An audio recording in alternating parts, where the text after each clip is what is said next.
오늘 주시는 말씀 보겠습니다. 구약성경 출애굽기 14장 9절에서 14절 말씀까지 구약으로 102쪽에 있습니다. 출애굽기 14장 9절에서 14절 말씀까지 우리 함께 믿음으로 합독하도록 하겠습니다.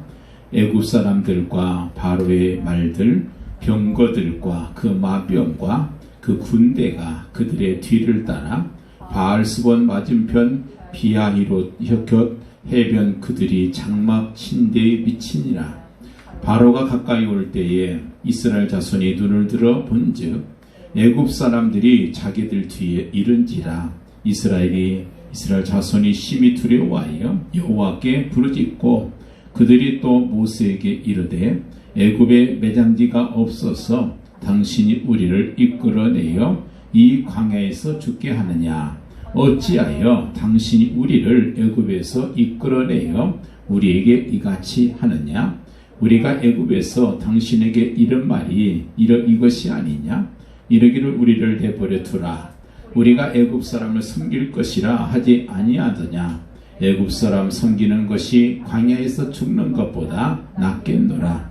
모세가 백성에게 이르되 너희는 두려워하지 말고 가만히 서서 여호와께서 오늘 너희를 위하여 행하시는 구원을 보라.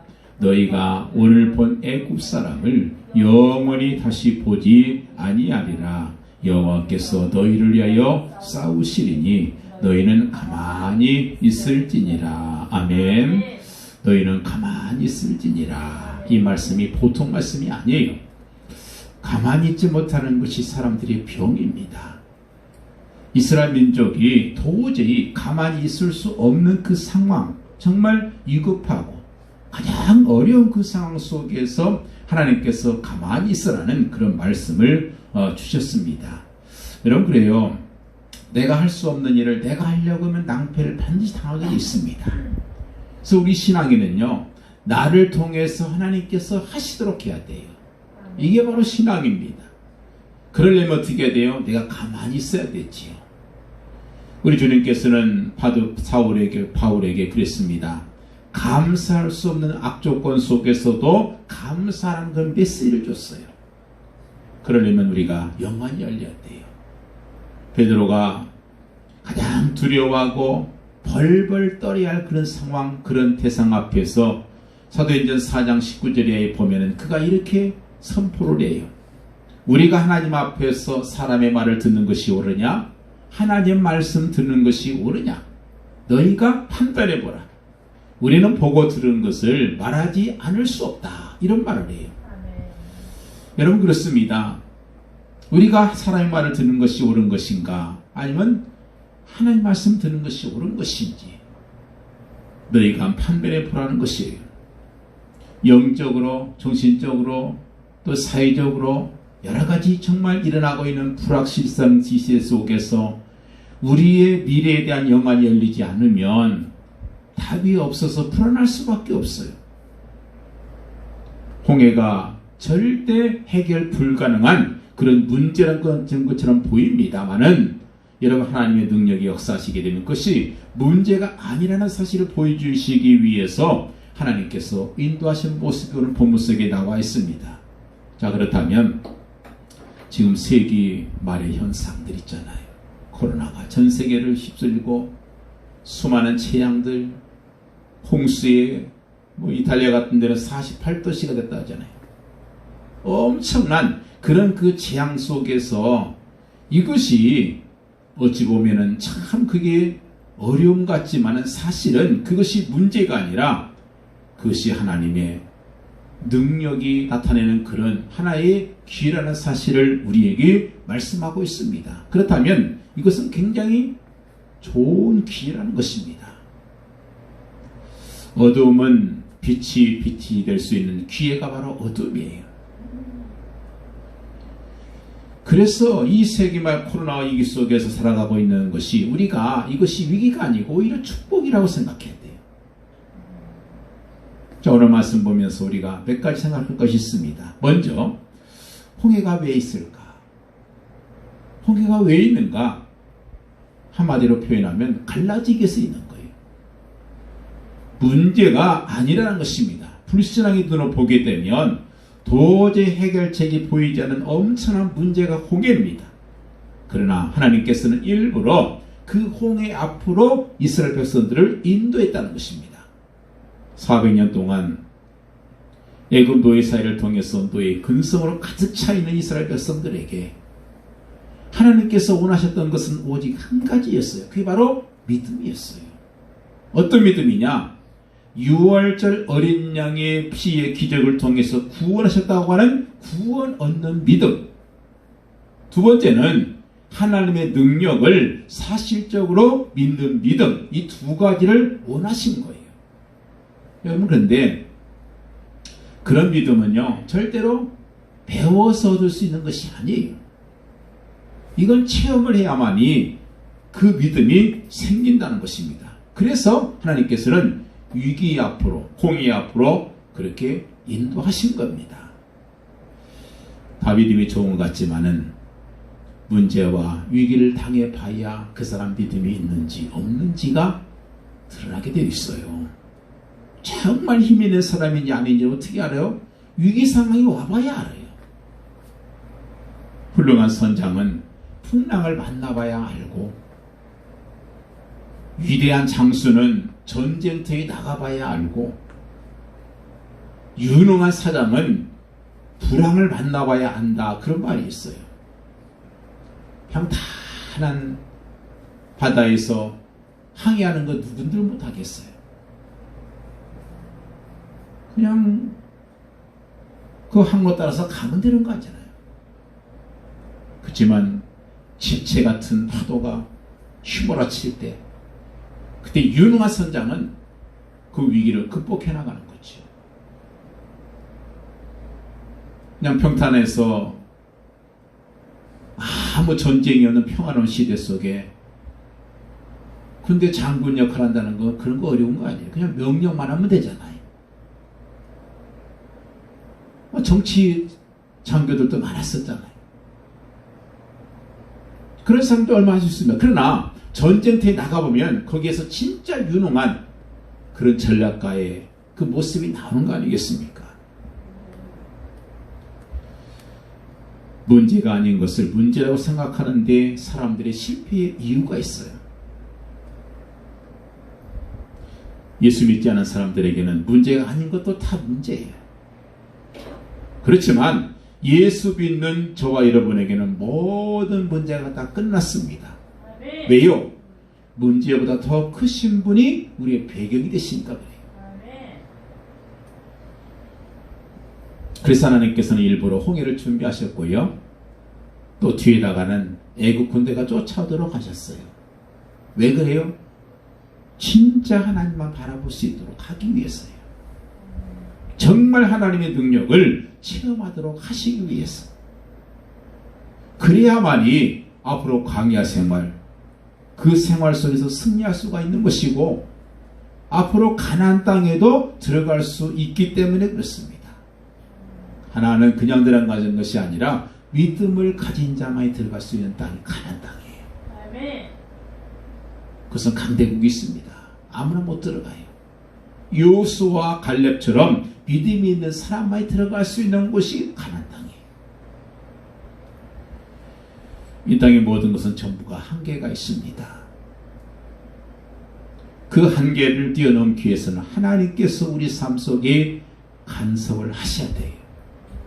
성령의 능력이 내 삶 속에 개입하셔야만이 한계를 뛰어넘을 수 있기 때문에, 그래서 그것을 체험하도록 홍해를 준비하신 것입니다. 하나님을 바라보면서 광야 생활해야 되는데 그것을 미리 깨닫게 하시기 위해서 홍해를 준비하신 것입니다. 그렇다면 홍해는 뭐예요? 문제가 아니고 축복이라는 거예요. 지금 우리에게 여러 가지 많은 문제들이 있습니다. 이 문제가 아니고 축복이라는 사실, 정말 그리스도가 내 인생의 답이라는 사실을 깨닫고 과거를 돌이켜보면은요, 과거의 아픔과 과거의 상처와 과거의 실패들이 사실은 지금 우리가 이 자리에 있도록 하시는 하나님의 인도하심에 따른 사실을 우리가 알게 돼요. 만약에 우리 과거가 내 뜻대로 잘 되고 모든 것이 순탄했다고 하면 어쩌면 이 자리에 없을 사람도 많이 있을 거예요. 그렇다면 이 자리는 과거, 현재, 미래를 동시에 볼 수 있는 자리인 것이고 하나님께서 최고의 관심이 집중된 자리란 사실입니다. 그래서 예수 그리스도의 복음을 말할 수 있는, 그리고 하나님의 언약을 붙잡을 수 있는 그런 자리, 하나님의 계획이 성취되고 있는 자리, 바로 그 자리가 가장 복된 자리인 거예요. 이런 귀중한 자리에 우리가 와 있게 된 것은 하나님께서 과거의 여러 가지 모습으로 세밀하게 여기까지 인도하셨기 때문인 것입니다. 이 땅에 아무리 홍해와 같은 문제가 많이 일어난다 할지라도 괜찮아요. 전에는 돈이 없었으면 불안하고 염려하고 걱정했습니다만, 그러나 그 돈이 그것이 문제가 아니라 사실에 답이 내려지게 되면 더 이상 거기에 우리가 짓누르지 않습니다. 여러분, 오늘 상황이 잘 아시잖아요. 이스라엘 백성 앞에는 홍해가 가로막고 있어요. 뒤에는 바로 군대가 추격하고 있습니다. 가까이 지금 나가오고 있어요. 살아날 길이 없어요. 그런데 그런 상황 속에서 하나님께서는 뭐라고 말씀하셔요? 가만히 있어라. 우리의 힘, 우리의 능력을 생각하면 가만히 있을 수 없어요.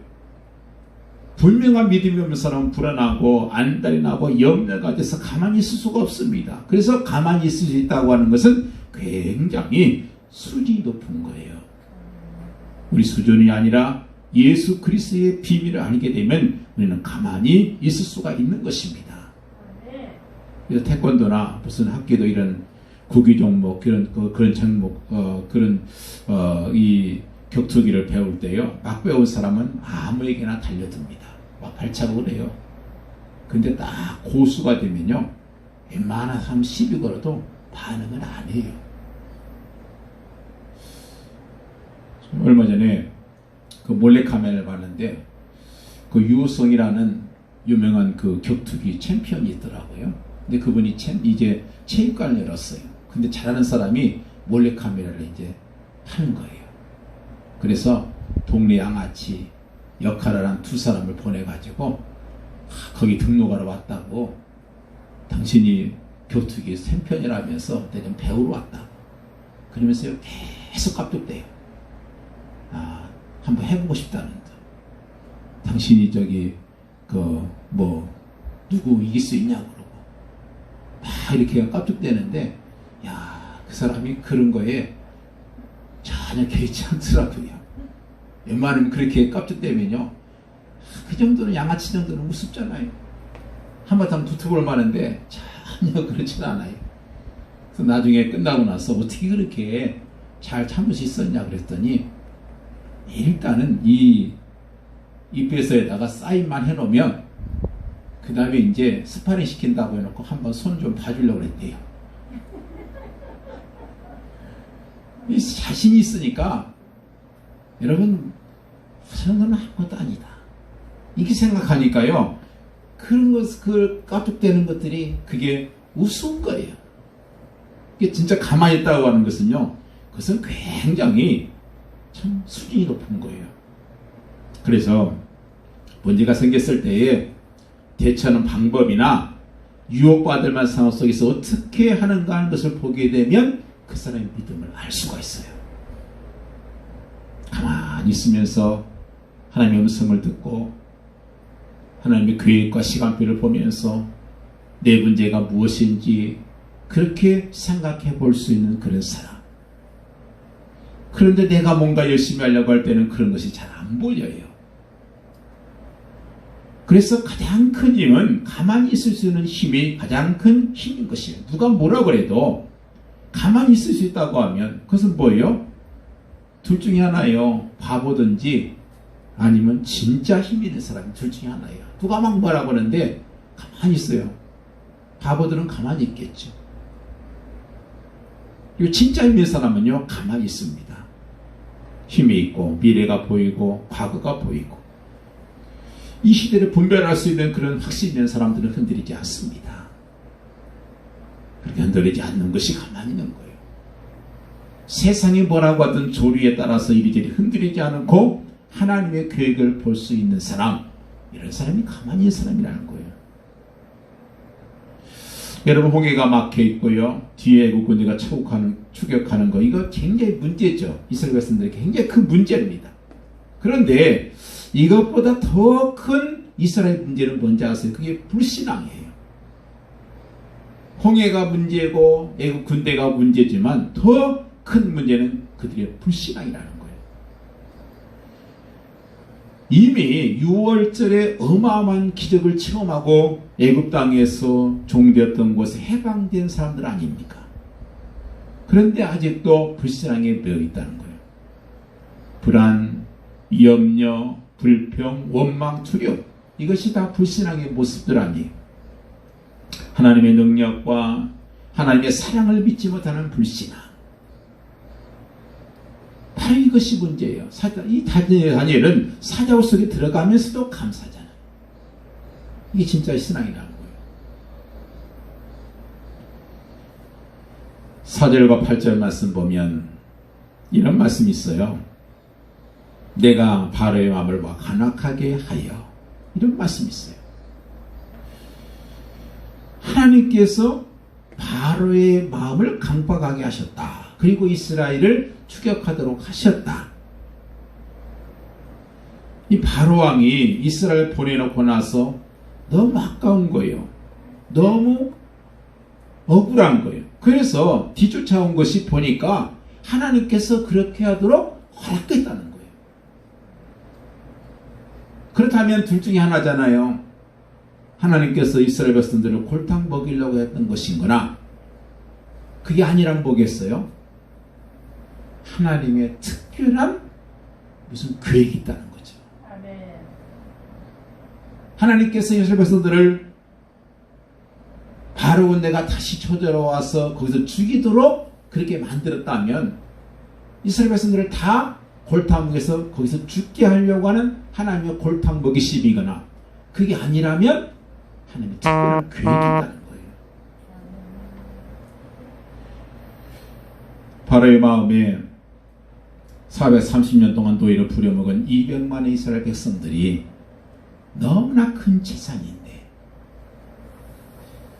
그냥 보낸다는 것이 너무 억울하도록, 그런 생각이 들도록 하나님께서 바로의 마음을 강팍하게 하셨다. 정확히 말하면 바로의 마음을 강팍하게 만드신 것이 아니고 하나님께서 바로의 마음이 강팍해지는 것을 허락했다는 거예요. 하나님께서 허락을 했어요. 우리에게 홍해와 바로 추격과 같은, 바로 왕의 추격과 같은 문제가 많이 있을 수 있겠습니다만은, 이 모든 것들이 하나님께로부터 왔다는 사실을 기억해야 돼요. 모든 것이 하나님께로부터 왔다. 홍해 앞으로 이스라엘 백성 민족들이 가게 된 것도 하나님께서 그것으로 가게 하신 것이에요. 하나님께서는 절대로 실수하신 분이 아니라는 것입니다. 그리고 우리에게 최고의 것을 주시는 분이 하나님이셔요. 내 마음대로 뭔가 착착 되기를 원하는 것은, 이것은 무당들도 갖고 있는 사고방식이에요.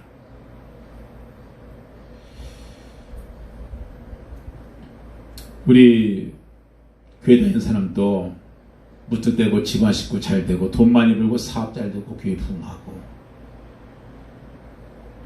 다 잘 되는 것이 응답이고 형통이라고 생각하는 사람들이 많습니다. 그러나 정상적인 부모는 무턱대고 달라는 대로 자녀에게 다 주지 않습니다. 정상적인 부모예요. 자녀에게 가장 좋은 것을 응답합니다. 그 응답은 때로 노라고는 거절의 응답이 있을 수 있어요. 그리고 A라는 것을 구했더니 B라는 걸 주실 때도 있어요. 그게 응답이에요. 어떨 때는 좀 기다리라는 거예요. 주긴 줄 때는 좀 기다리라. 어쨌든 간에 모든 것은 다 하나님의 응답입니다. 그런데 사람들은 무슨 일이 생기면 하나님께 벌받았다고 그러고, 문제가 생기면 하나님께서 나를 축복하지 않는다고 그렇게 원망하고 있다는 거예요. 모든 것이 하나님께로부터 왔다는 사실을 내가 알게 된다고 하면 비록 사단이 그걸 가지고 아무리 장난친다 할지라도 그것은 문제될 것이 없습니다. 죽음이든 풀로불이든 사자굴이든 그 문제가 아니에요. 그런데 문제가 아닌데 문제라고 생각하는 그 자체가 불신앙의 문제라는 거예요. 이스라엘을 진퇴양난의 상황으로 몰고 가신 분은 하나님이시고 그 이유는 가만히 있는 비밀을 깨닫도록 하시기 위해서라는 사실, 이거를 우리가 오늘 깨닫기를 원합니다. 편안하고 아무 문제가 없는 상태에서 가만히 있는 것은 누구나 할 수 있어요. 그러나 절대 절명의 위기 가운데서 오직 여호와를 바라보며 내가 할 수 있는 것은 할 수 있는 것은 하나도 없다는 사실을 깨닫고 참된 하나님의 능력을 바라보는 믿음을 붙잡게 하시기 위해서, 그래서 우리에게 문제를 주시는 겁니다. 그래서 이것은 고생이나 고난이 아니라 하나님의 최고의 응답이다. 다니엘은 사자굴 속에서 최고 응답 받잖아요. 다니엘의 세 친구는 풀무불 속에서 최고 응답을 받습니다. 그보다 큰 응답이 어디 있겠어요? 풀무불 속에 들어가는데 머리카락 하나도 끌리스리 않고 그대로 나왔다. 이거보다 큰 응답이 있습니까? 굶주린 사자굴 속에 던져졌는데 사자들이 조용하게 있어요. 그러다가 다니엘을 죽이려고 하는 사람들을 던졌더니 땅에 떨어지기도 전에 다 갈기갈기 찢어버렸어요. 여러분, 이게 최고 응답 아니겠어요? 우리 삶 속에도 마찬가지입니다. 여러 가지 문제가 있을 때 그때 우리는 오직 예수, 오직 하나님 바라볼 수 있는 우리이기 때문에 하나님께서 그 홍해 앞으로 바로 왕의 군대 앞으로 우리를 인도하신 것입니다. 사실 우리 신앙생활 하고 있지만 오직 예수가 아니잖아요. 대강 예수, 아니면 예수 플러스 알파, 바로 이거 가지고 있으니까 이게 문제란 말이에요. 이스라엘 백성들은 여호와의 군대입니다. 유월절 피 바르고 여호와의 출애굽했을 때에 너희는 여호와의 군대라, 그렇게 말씀했어요. 여호와께서 대신 싸우시는 여호와 군대가 이스라엘 백성들이에요. 그래서 이스라엘 백성들이 가만히 있어야 하는 비밀을 깨달아야 되는 거예요. 여호와의 군대는 여호와께서 싸우시는데 내가 싸우겠다고 생각해 보세요. 가장 좋은 군대는요, 대장을 중심으로 해서 대장의 말에 일사천리로 쫙 움직이는 게 최고의 군대예요. 그죠? 근데 대장을 때려치고 자기가 앞에서 나가서 하겠다고 하면요, 그건 오합지졸이에요. 그건 백전백패입니다. 근데 여호와의 군대라는 것은 여호와께서 대장 되시고 여호와께서 싸우시는데, 그러려면 어떻게 해야 돼요? 내가 아무리 불안하고 내가 아무리 절대절명의 순간이 있어도 대장을 믿고 가만히 기다려야 돼요. 언제까지요? 대장의 명령이 떨어질 때까지. 그거를 배워야 되는 거예요. 그것이 바로 홍해의 사건이라는 것입니다. 하나님께서는 이스라엘 백성들이 홍해를 건널 수 없다는 사실을 알아요. 애국 군대를 이길 수 없다는 사실을 누구보다 잘 알고 계셔요. 그런데도 그런 상황을 인도하실 때는 답이 있다는 거잖아요. 하나님 계획이 있다는 거잖아요.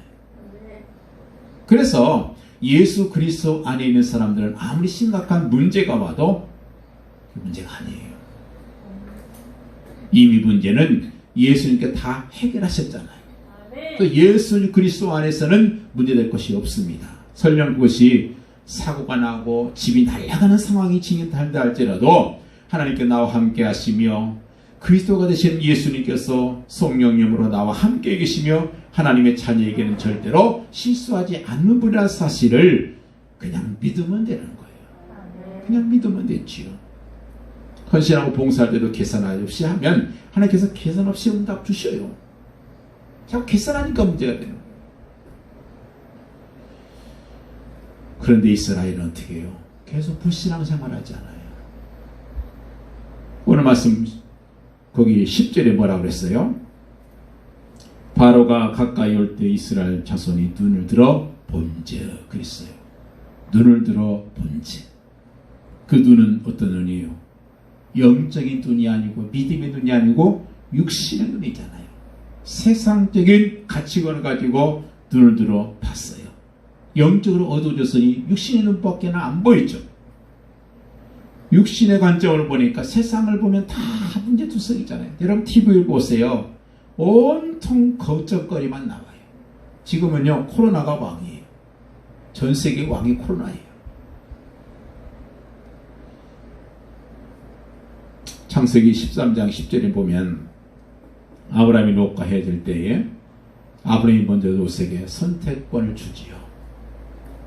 그때 롯이 요단강 그 소돔과 고모라 땅을 보니까 마치 애굽 땅같이 풍성하고 여호와의 동산 같더라 그랬어요. 여러분 보세요. 얼마 있으면은 유황불로 완전히 멸망해서 한 사람 살아남을 수 없는 그 땅인데 육신적인 눈으로 보니까 영적인 눈이 어두워지고 육신 눈으로 보니까 그게 여호와의 동산 에덴 동산 같은 거예요. 여러분 롯은 육신의 눈으로 바라본 거지요. 영적인 눈을 전혀 뜨지 못했던 겁니다. 그래서 육신적인 눈만 밝아서 육신적인 선택을 했고 결국은 실패했습니다. 경제학적으로 보면은요 아브라함이 망해야 돼요. 근데 롯이 망하고 아브라함이 성공하잖아요. 왜 그래요? 영적인 눈이 열린 아브라함이기 때문에 그렇습니다. 열왕기하 6장에도 보니까 아람 군대가 엘리사를 잡기 위해서 그가 살고 있는 도단성을 포위하잖아요. 근데 엘리사의 종은 영적으로 눈이 캄캄하니까 아람 군대만 보이고 더 많은 불말 불병거 보호하고 있는 것을 보지 못해요. 믿음의 눈이 열리지 않으면 그렇습니다. 우리도 마찬가지예요. 우리 믿음의 눈이 안 열리면 그 세상만 보이고 마귀 역할만 보이고 천사는 안 보이고 하나님도 안 보이고. 여러분 누가 더 솔직히 애들 말로 세요. 천사가 더 마귀보다 많아요. 근데 왜 천사는 안 보이고 마귀만 보이고 귀신만 보입니까? 왜 사단만 보이고 하나님은 안 보이냐는 거예요. 영적인 눈이 어두워지니까 그렇잖아요.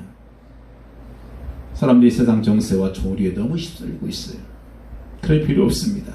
우리가 세상을 무시할 필요는 없어요. 무시하면 안 돼요. 그렇지만 믿음이 열려서 영적인 사실을 볼 수 있어서 그것이 세상을 움직일 수 있는 힘이라는 거예요. 눈에 보이는 것 다 허상이잖아요. 여러분 눈에 보이는 것 중에서 영원한 거 있습니까? 없어요. 100년, 200년 지나고 나면 다 변화지고 썩어지고 없을 것들이에요. 다 허상이란 말이에요. 잠시 보이는 거죠. 그렇지만 눈에 보이지 않는 거 이것이 실상이에요. 영원히 변치 않습니다. 이것을 볼 수 있는 것이 바로 믿음이죠.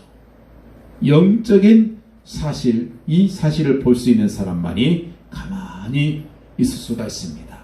근데 그게 안 보이니까 어떻게 해요? 10절에 보니까 이스라엘 자손이 굉장히 두려워해가지고 부르짖었다고 그랬어요. 이 부르짖었단 말이요. 믿음 없이 부르짖은 거예요. 여러분 막 부르짖는 그 모습이 아우성치는 모습이 좋은 믿음의 모습인가? 믿음이 없다는 거잖아요. 어찌 보면은 막 부르짖는 것이 믿음이 좋은 것 같이 보여요. 어떤 사람은 이성을 잃고 기도하는 사람도 있어요. 너무 기도에 너무 몰입하다 보니까 하나님의 계획이 뭔지를 몰라요. 자기 문제만 보이고 그것만 붙잡고 기도하니까 하나님의 문제는 하나도 보이질 않아요. 이게 믿음이 없는 거 아니겠습니까? 물론 부르짖고 금식하며 기도하는 것도 중요하지만 더 중요한 것은요. 하나님께서 원하시는 기도를 해야 돼요.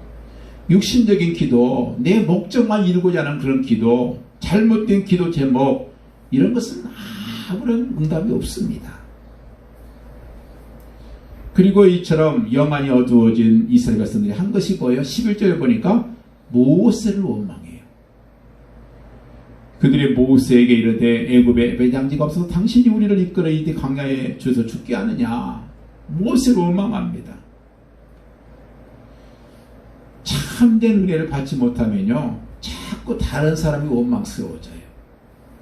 그래서 내가 이 문제를 가지고 자꾸 생각할수록 자꾸 원망의 화살이 다른 사람을 향하고, 특별히 내가 가장 가깝게 여기는 중요한 사람에게 자꾸 내 원망의 화살이 향하고 있다. 그걸 깨달으면 내 믿음이 없어졌구나.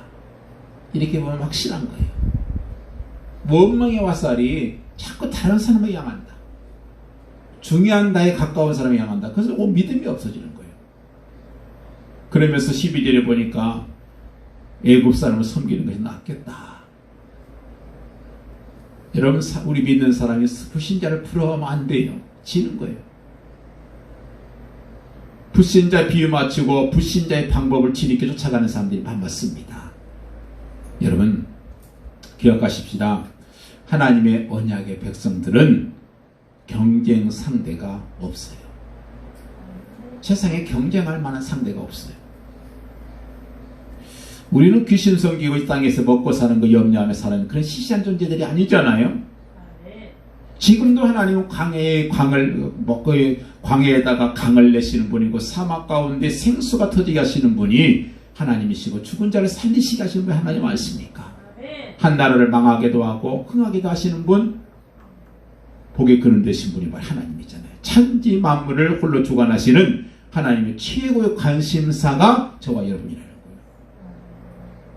우리를 볼 것 같은 눈으로 머리카락까지 다 세시고 모태에서 조성되기 전부터 우리를 주목하신 분, 하나님의 모든 관심이 집중된 우리에게 과연 하나님께서 실수하시겠는가? 그럴 리 없습니다. 그래서 불신앙의 문제로 해결되면 다 끝이에요. 그리스도와 복음의 관점을 가지고 세상과 현실을 바라보는 저와 여러분 되길 바랍니다. 자꾸 예수 그리스도의 구원의 엄청난 비밀을 모르니까 6월절 어린 양의 피로 애굽에서 나왔다는 그 엄청난 구원의 비밀을 모르니까 자꾸 애굽이 그리워지는 거잖아요. 왜 우리가 세상에 그리워져요? 예수 그리스도의 구원의 엄청난 비밀을 모르니까 그 옛날이 그리워지고 세상이 그리워지고 사랑 사람들이 안면의 사람이 이게 부러워지는 거 아니겠어요? 어떤 사람들은 교회 다니는 것이 부담스럽고 짐이 든다고 생각해요. 대수만 있으면 빨리 교회로부터 탈출하려고 하는 사람들이 있습니다. 이 사람들은 애굽 사람을 섬기기도 낫다고 생각하는 그런 사람들과 똑같은 거예요. 구원의 비밀을 모르니까 세상 것을 따라가고 교회가 싫은 거 아니겠어요? 이스라엘 백성들이 애굽을 그리워하는 것은 6월절 그 엄청난 비밀을 잊어버렸기 때문이에요. 구원의 비밀은 세상의 것과 비교되지 않은 절대적인 것이고 완전한 것이고 영원한 것입니다. 이 변함없는 축복을 세상에 썩어질 것과 어떻게 비교할 수 있겠냔 말이에요. 세상의 복은 나중에 화가 될 수도 있어요. 아니, 그렇게 되는 것이 많습니다. 복인 줄 알았는데 보니까 나중에 그게 화예요. 그런데 하나님께 주시는 것은 다 복이에요. 최고의 복이라는 것입니다. 오늘 말씀 속에서 이처럼 어려운 정말 절대절명의 그 순간에 모세를 통해서 우리에게 보여준 하나님의 믿음을 우리는 볼 수가 있습니다. 그게 바로 오늘 13절, 14절 말씀이에요. 여기서 하나님께서는 모세를 통해서 중요한 세 마디 말씀을 주시고 계세요.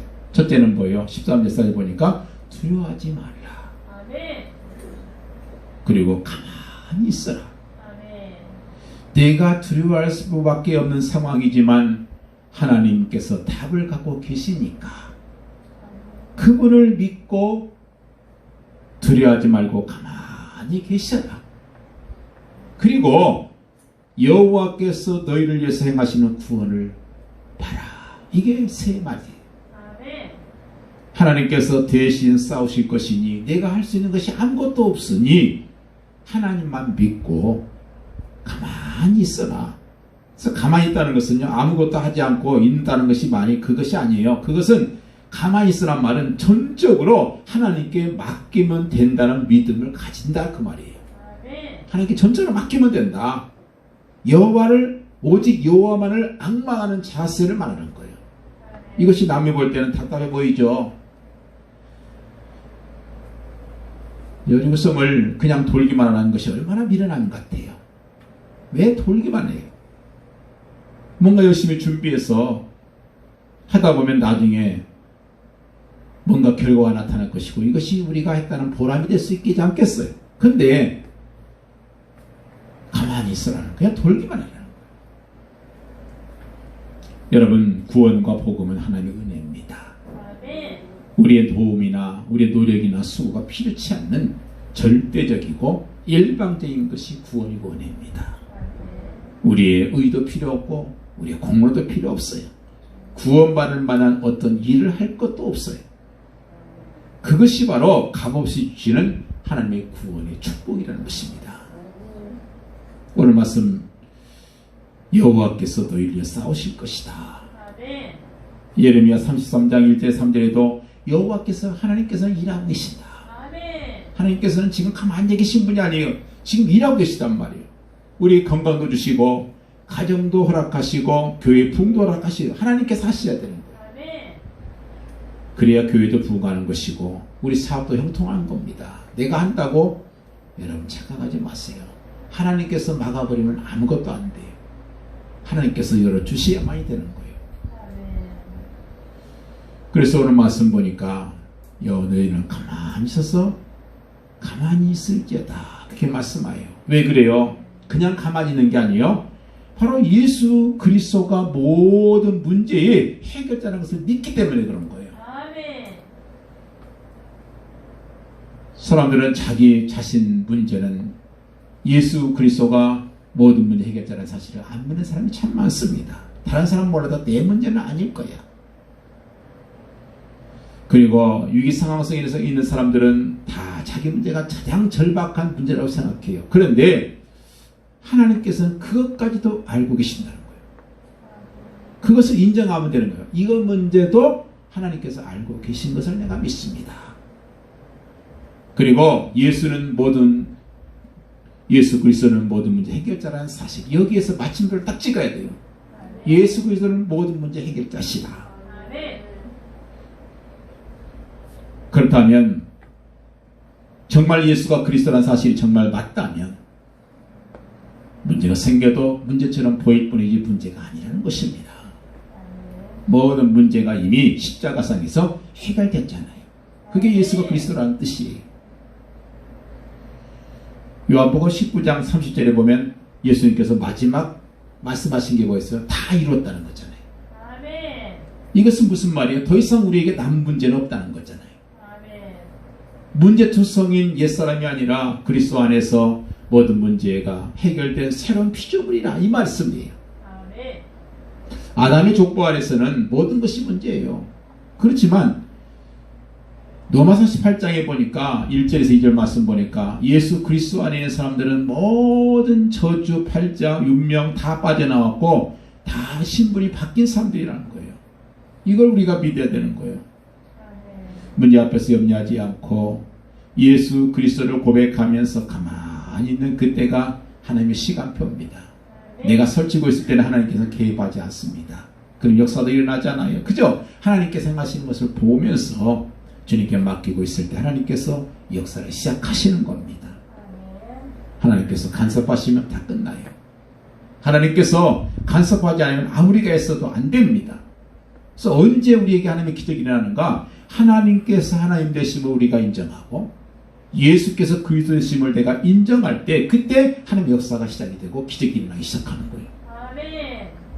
인정하는 사람은 가만히 있을 것입니다. 그래서 믿음 좋은 사람은요, 그 특징이 있어요. 문제 앞에서 언약 붙잡고 약속 붙잡고 기도하면서 가만히 있습니다. 그것이 최선을 다하는 거예요. 그래서 언약 붙잡고 가만히 있는 것이 가장 적극적이고 가장 능동적인 그런 생활태도고 가장 긍정적인 그런 삶의 자세라는 것입니다. 그래서 여호와께 나를 위해 싸우신다는 사실을 인정하고 가만히 그때 하나님께서 역사하셔서 우리에게 모든 힘을 공급하시고 또 관계되어 있는 모든 것들이 하나님의 기적의 시간표 속으로 들어가게 되는 것입니다.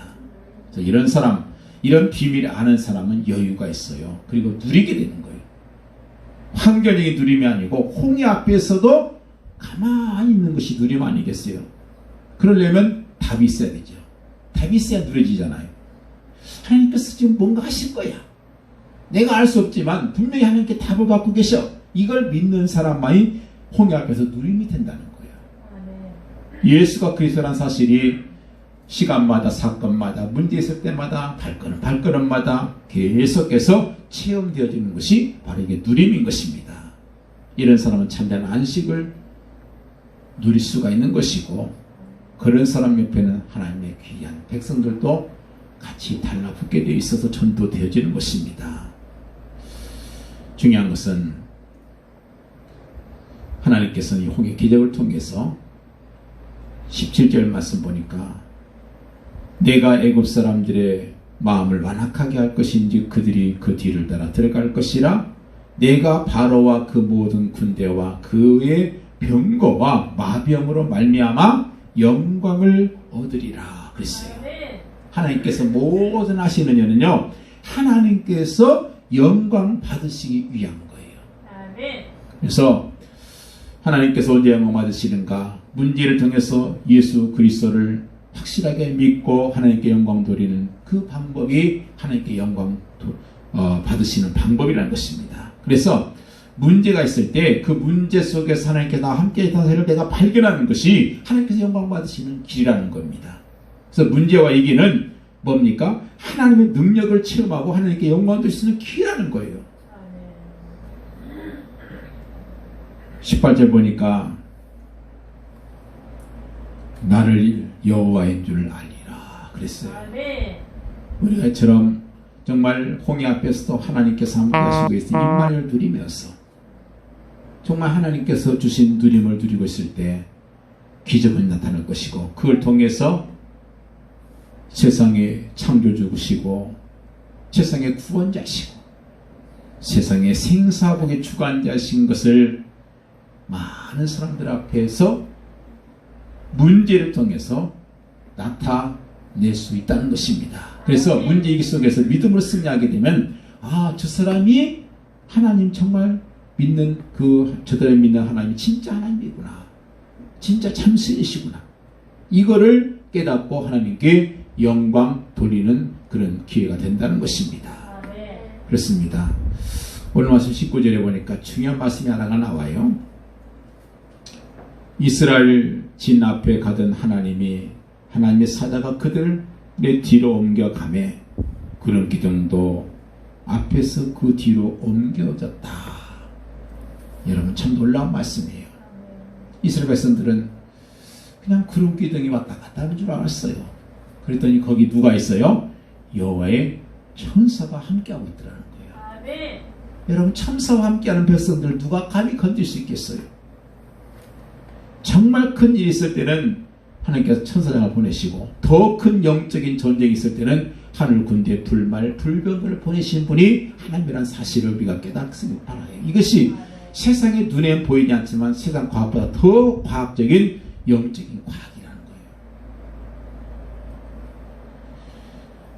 거예요. 20절에 보니까 뭐라고 했어요? 애굽 진과 이스라엘 진 사이에 이르러 서니 저쪽은 그 구름과 흑암이 있고 이쪽은 밤이 밝음으로 밤새도록 저쪽이 이쪽에 가까이 못했더라. 여러분, 참 놀랍잖아요. 똑같은 사건인데요, 한쪽에는 어둠이고 흑암이고 한쪽은 광명이더라. 여러분, 같은 사건이라도요, 믿음이 있는 사람과 믿음이 없는 사람은요, 이렇게 달라요. 똑같은 사건이 왔어요. 그런데 믿음이 있는 사람은 그것이 광명으로 보여요. 그 사건이 축복으로 보인다는 거예요. 근데 믿음 없는 사람은요, 그게 저주로 보여요. 어둠으로 보인다는 거예요. 같은 홍해 사건인데 저편은 흑암이고 이쪽은 광명이다. 지금 많은 불안 속에서 세기 말의 현상, 불안, 재앙, 코로나, 이런 것 속에서 많은 사람들이 정말 어려워하고 정신적 문제를 앓고 있습니다. 그런데 같은 세계만 세상 속에 살고 있는 우리지만 언약의 백성에는 다르다는 거예요. 이 어려울 때 하나님께 영광이 될 수 있고 복음이 될 수 있는 그런 기회가 됐다는 것입니다. 가장 중요한 것은 오늘 말씀에 바로 주체입니다. 여러분, 하나님께서는 완벽한 계획을 가지고 우리 개인, 가정, 그리고 교회를 인도하고 계십니다.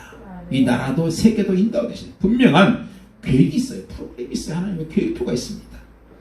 그래서 우리를 인도하시는데 우리를 어디로 인도하시는가? 성공, 축복의 스케줄로 인도하고 계셔요. 네. 세상에는 두 가지 스케줄이 있습니다. 성공 스케줄과 멸망 스케줄이 두 가지가 있어요. 근데 하나님께서는 우리에게 성공 스케줄로 인도하고 계시다는 거예요. 네. 그러면 가장 중요한 것을 보겠어요? 모든 내 삶 속에서 사건을 처리하는 모든 방법에서 주체는 누가 되어야 되냐는 거예요. 하나님이 된다는 거예요. 그래서 오늘 말씀이요. 21절, 24절, 25절, 26절, 27절, 30절, 31절에 보면은 여호와께서 주인이에요. 여호와께서 주어란 말이에요. 그래서 모든 일을 행하시는 주체가 하나님이라는 겁니다. 우리가 어떻게 성공할 수 있어요? 간단합니다. 모든 일에 하나님이 하나님 되심을 인정하면 돼요. 하나님께서 주 되심을 인정하면 돼요. 범사에 하나님께서 주인한 사실을 인정하고 주인 되신 하나님께 맡기면 되는 거예요. 너무 간단하잖아요. 이게 믿음이라는 거예요. 사람들이 그걸 못 가져서 믿음이 없는 거 아니겠습니까? 여러분, 속상한 일 있습니까? 그것이 어떤 문제예요? 돈 문제든 자식 문제든 경제 문제든 아니면 인간관계 문제든 속상해하지 말고 다 주인 되신 하나님께 맡기면 돼요. 어떤 일이 잘 되지 않아서 낙심할 필요도 없어요. 낙심한다는 건 뭐예요? 내가 주인이라는 이 교만의 증거가 낙심이에요. 내가 주인이니까 낙심할 수 있죠.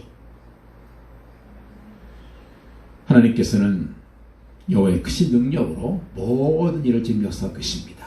그분을 주인으로 하나님의 하나님 되심을 인정하는 여러분 되시길 예수님으로 간절히 축원을 드립니다.